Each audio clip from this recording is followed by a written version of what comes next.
O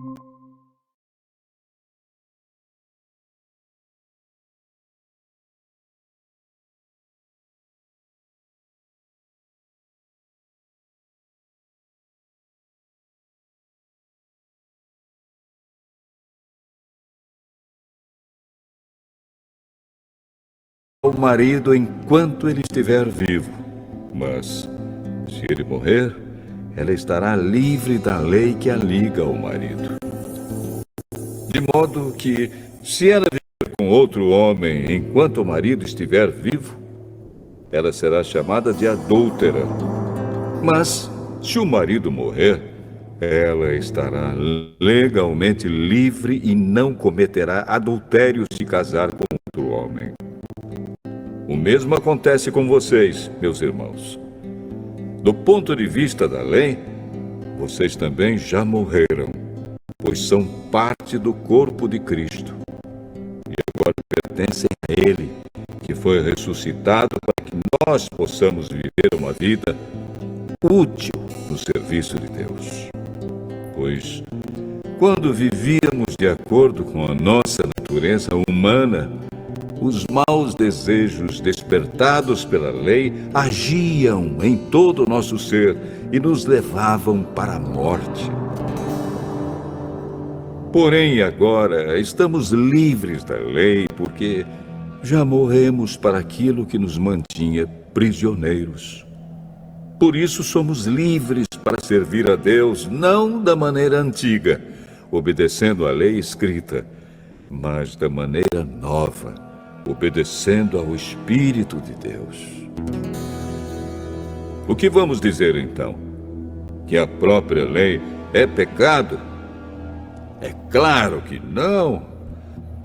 Mas foi a lei que me fez saber o que é pecado. Pois eu não saberia o que é a cobiça se a lei não tivesse dito: não cobice. Porém, o pecado se aproveitou dessa lei para despertar em mim todo tipo de cobiça. Porque, se não existe a lei, o pecado é uma coisa morta. Pois houve um tempo em que eu não conhecia a lei e estava vivo. Mas, quando fiquei conhecendo o mandamento, o pecado começou a viver e eu morri. E o próprio mandamento que me devia trazer a vida me trouxe a morte. Porque o pecado, aproveitando a oportunidade dada pelo mandamento, me enganou. E por meio do mandamento, me matou. Assim a lei vem de Deus. E o mandamento também vem de Deus. Diz o que é certo e é bom. Então será que o que é bom me levou à morte? É claro que não. Foi o pecado que fez isso. Pois o pecado, usando o que é bom, me trouxe à morte para que ficasse bem claro aquilo que o pecado realmente é. E assim, por meio do mandamento, o pecado se mostrou mais terrível ainda. Sabemos que a lei é divina, mas eu sou humano e fraco, e fui vendido ao pecado para ser seu escravo. Eu não entendo o que faço, pois não faço o que gostaria de fazer. Pelo contrário, faço justamente aquilo que odeio. Se faço o que não quero, isso prova que reconheço que a lei diz o que é certo. E isso mostra que, de fato, já não sou eu quem faz isso, mas o pecado que vive em mim é que faz. Pois eu sei que aquilo que é bom não vive em mim, isto é, na minha natureza humana, porque, mesmo tendo dentro de mim a vontade de fazer o bem, eu não consigo fazê-lo. Pois não faço o bem que quero, mas justamente o mal que não quero fazer é que eu faço. Mas, se faço o que não quero, já não sou eu quem faz isso, mas o pecado que vive em mim é que faz. Assim eu sei que o que acontece comigo é isto. Quando quero fazer o que é bom, só consigo fazer o que é mal. Dentro de mim, eu sei que gosto da lei de Deus. Mas vejo uma lei diferente agindo naquilo que faço. Uma lei que luta contra aquela que a minha mente aprova. Ela me torna prisioneiro da lei do pecado que age no meu corpo. Como sou infeliz! Quem me livrará deste corpo que me leva para a morte? Que Deus seja louvado, pois Ele fará isso por meio do nosso Senhor Jesus Cristo. Portanto, esta é a minha situação. No meu pensamento, eu sirvo a lei de Deus, mas na prática, sirvo a lei do pecado.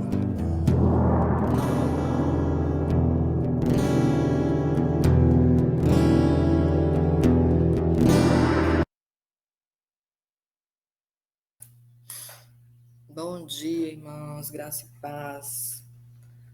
Então, esse Graça e paz. Amém. capítulo aí de Romanos foi bem forte, né? Onde Paulo ele discute aí uma luta interior, né? Entre a carne e o espírito. E nós vamos hoje, né? Realizar esse estudo bíblico aí,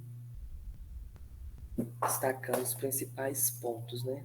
A vida pelo espírito, não, a ilustração do casamento, a luta contra o pecado. Então, vamos ver aqui. No versículo de 1 a 6, está falando aqui na Bíblia a ilustração do casamento, mas a gente vai dar um título aqui para a luta com a lei. Por quê? Porque Paulo ele começa enfatizando, né, a libertação da lei por meio da morte de Cristo. E ele explica que, assim como a mulher ela é libertada da lei quando seu marido morre, também fomos libertados da lei pela morte de Cristo. Então, para podermos viver uma nova vida em união com Ele. Olha que discernimento aqui, né? Porque olha só. Deixa eu ver aqui. Ó, o primeiro.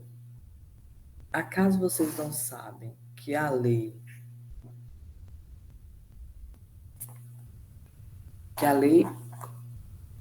ausente. Não. Onde é que tá aqui? Não, que a lei tem autoridade. Minha Bíblia está tão clarinha aqui que eu não estou conseguindo enxergar direito. Que a lei tem autoridade sobre alguém apenas enquanto ele vive. Então, por exemplo, pela lei, a mulher casada está ligada a seu marido enquanto ele estiver vivo, mas se o marido morrer, ela estará livre da lei do casamento. Então, ele explica que assim como a mulher é libertada da lei quando seu marido morre, também nós fomos libertos da lei pela morte de Cristo, para podermos viver, né, uma nova vida em união com Ele. Então, nós devemos entender que por meio da morte de Cristo, por meio da morte e da ressurreição de Cristo, nós fomos libertos do jugo da lei. Então, não estamos mais debaixo da lei da condenação. Mas agora a gente vive, né, pela graça.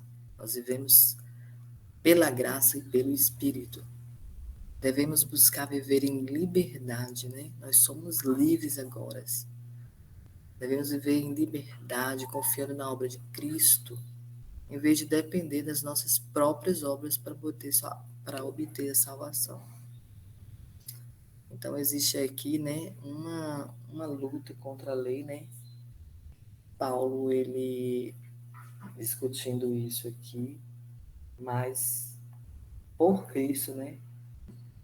aqui no 4. Assim, meus irmãos, vocês também morreram para a lei, por meio do corpo de Cristo, para pertencerem a outro, aquele que ressuscitou dos mortos, a fim de que venhamos a dar fruto para Deus.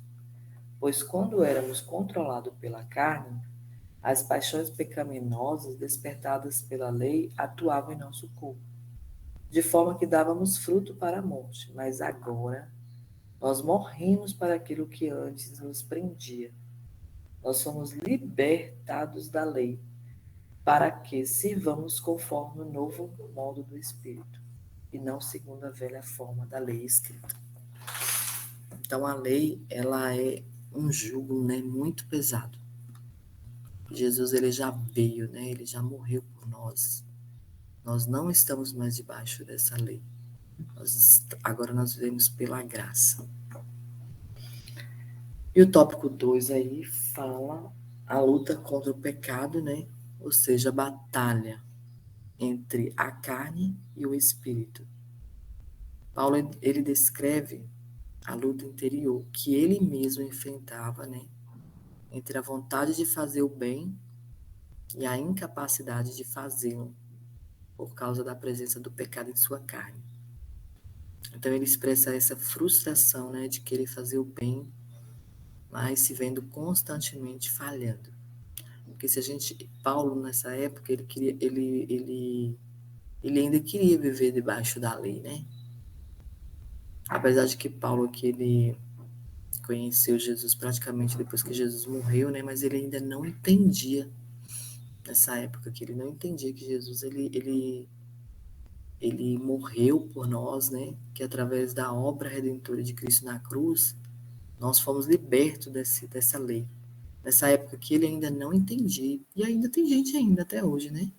Muitos crentes até hoje acham que tem que viver debaixo da lei, né?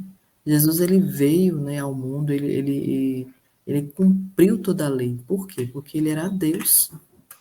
Mas esse jugo é muito pesado para nós, né? A gente não aguenta, Paulo aqui fala que ele enfrentava, né, uma luta muito grande. Ele não aguentava. Então era uma frustração querer fazer o bem, mas se ver constantemente falhando, porque a gente não aguenta a lei. Então, como cristãos, nós podemos nos identificar, né, com essa luta interior entre a carne e o espírito. E embora tenhamos recebido uma nova natureza em Cristo, a gente ainda enfrenta tentações e lutando ainda constantemente contra o pecado. É importante reconhecer essa batalha e buscar a ajuda do Espírito Santo para resistir ao pecado e viver uma vida de obediência a Deus, né? Uma vida nova, uma nova vida com Cristo, viver em novidade de vida, né? Ela fala que a gente tem que viver em novidade de vida, por quê? Porque nós já nos libertamos do pecado. Não sei se vocês lembram, no capítulo anterior a gente falou sobre escravos, né? Escravos da justiça. Antes nós éramos escravos do pecado, mas agora nós somos escravos da justiça. Nós devemos viver em conformidade com essa nova identidade, né? Então a gente não pode mais aqui viver.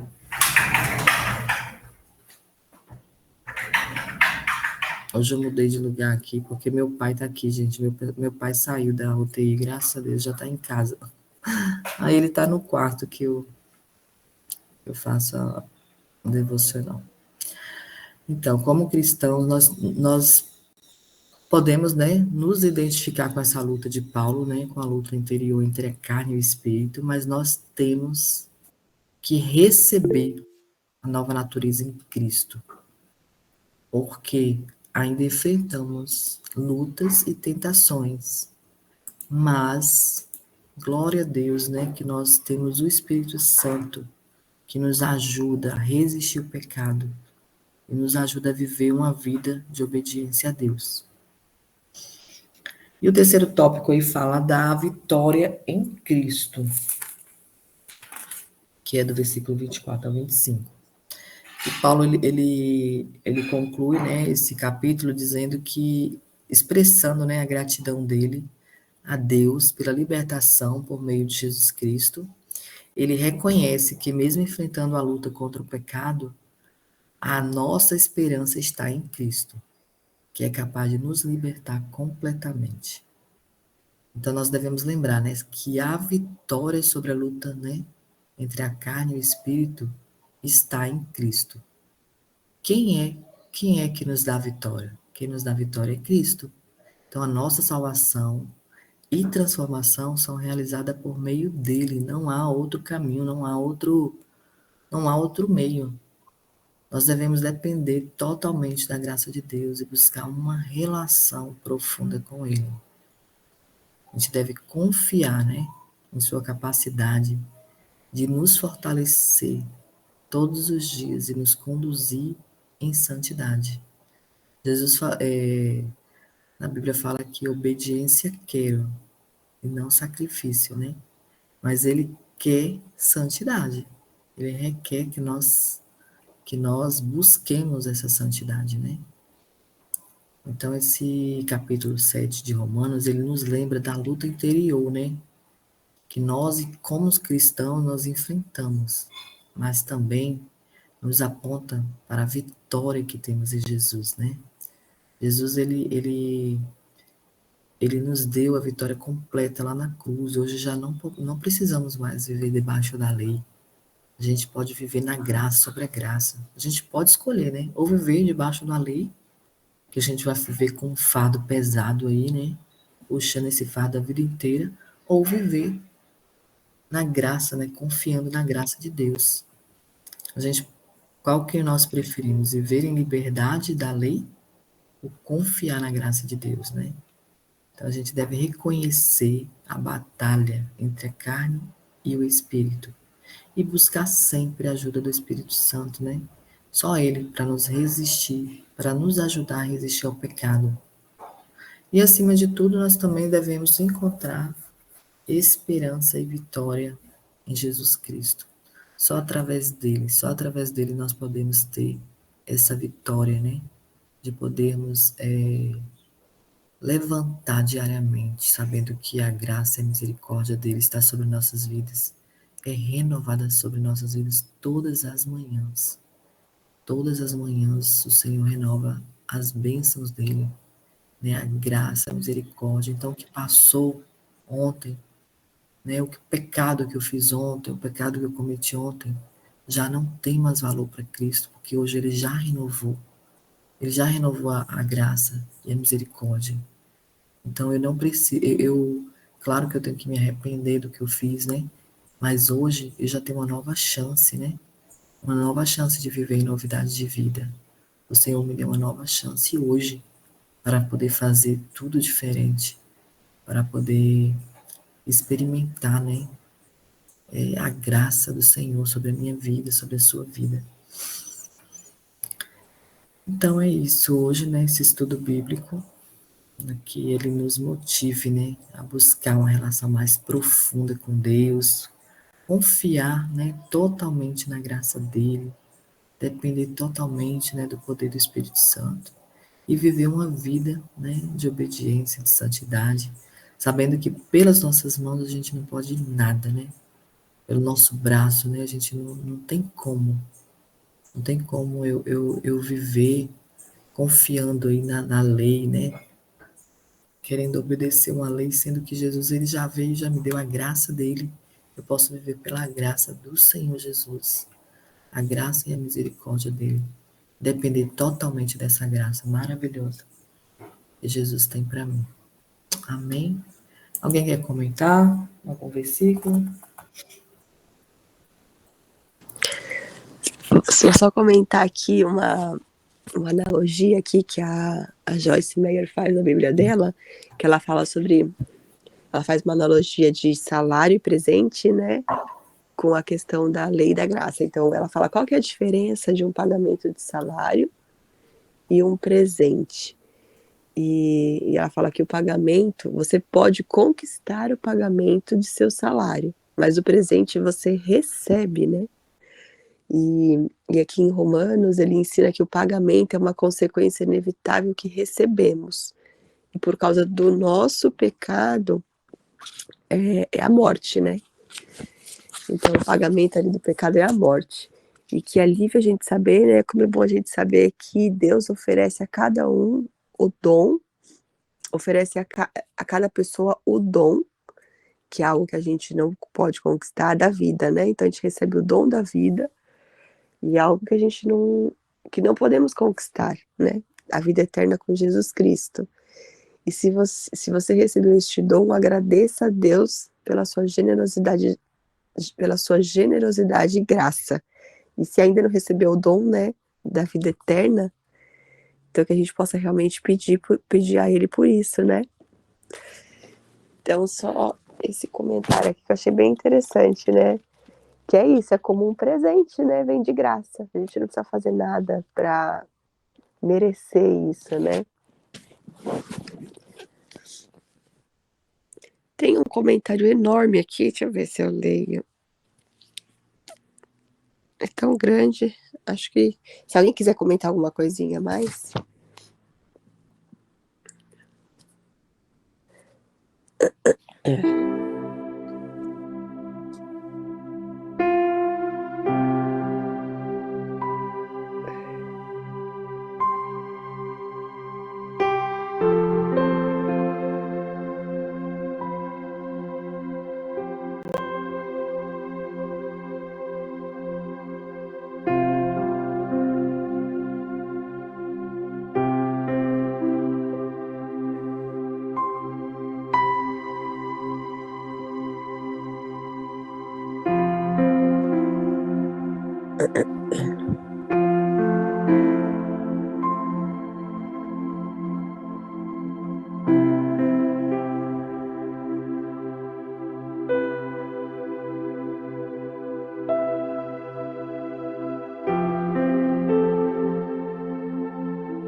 Ô, Flá, não sei se você falou alguma coisa, estava com o microfone fechado, ou você não falou nada mesmo? Tô falando aqui, meu microfone tá fechado. Você Ah, meu Deus, então, isso que eu imaginei, porque eu falei, ué, tô vendo aqui a música, tá tocando a música pra gente, mas imagina. Não, eu perguntei a vocês se vocês tinham assistido ontem o Método EP do Pablo, e eu tô começando aqui uma metáfora, uma maravilhosa que ele fez ontem. E aí, mas vamos lá, né? Vamos dar início para não. Então, se sentem aí no lugar confortável, respire e vamos fazer essa metáfora. Imagine aí um labirinto bem escuro e complexo. E onde cada passo que você dá parece que vai te levar a becos sem saída e a caminhos bem tortuosos e confusos. Esse labirinto, ele vai representar a luta interior que nós acabamos de ler em Romanos 7. Ele expressa a batalha entre a carne e o espírito.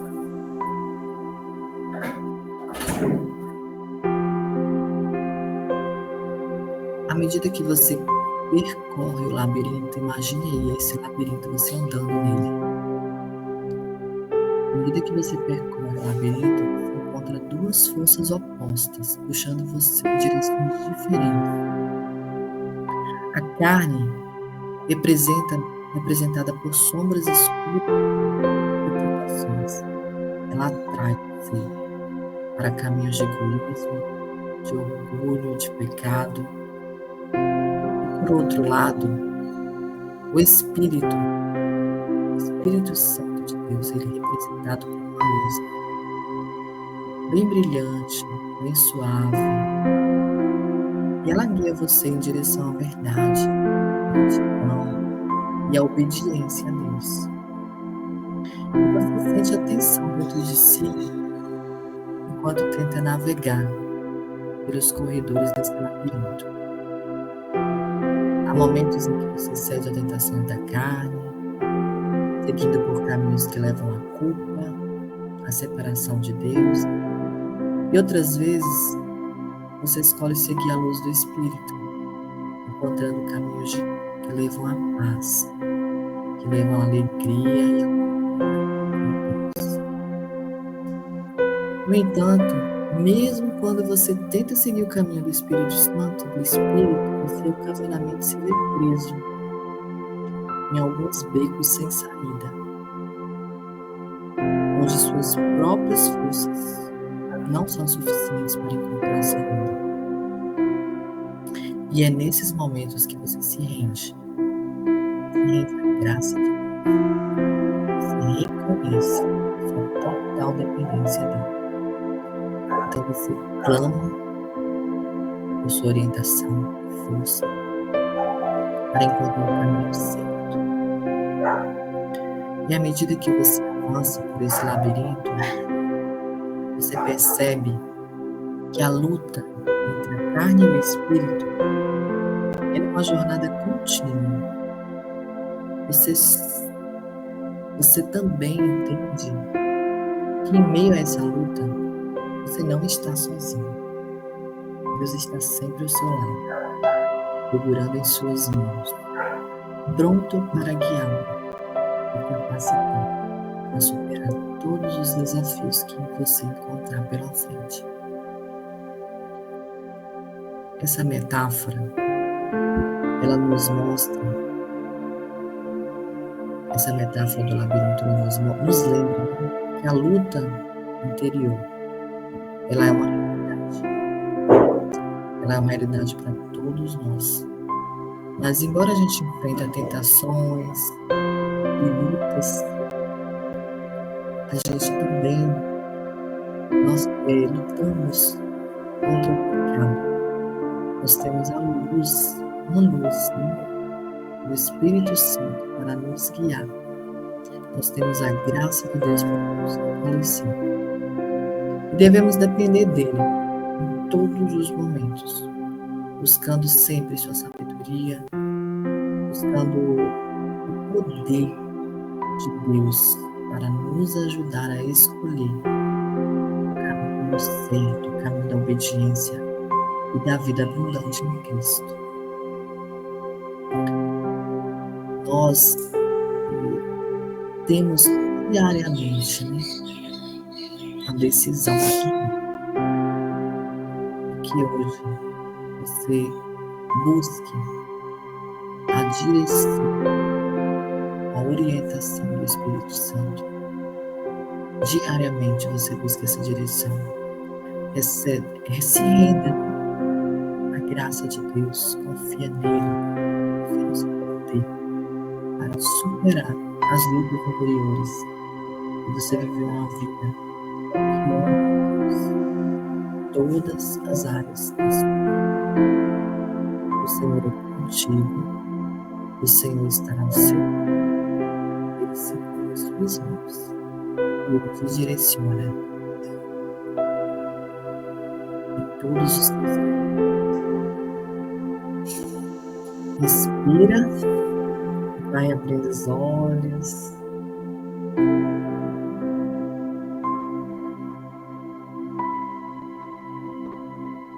Sinta essa presença maravilhosa do Senhor. Amém.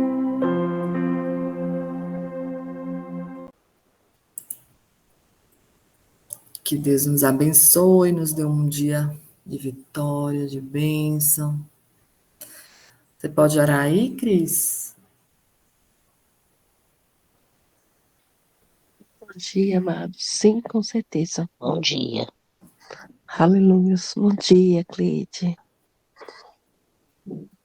Louvado seja Deus, Senhor. Graças te damos, ó Pai. Exaltado e glorificado seja o teu nome.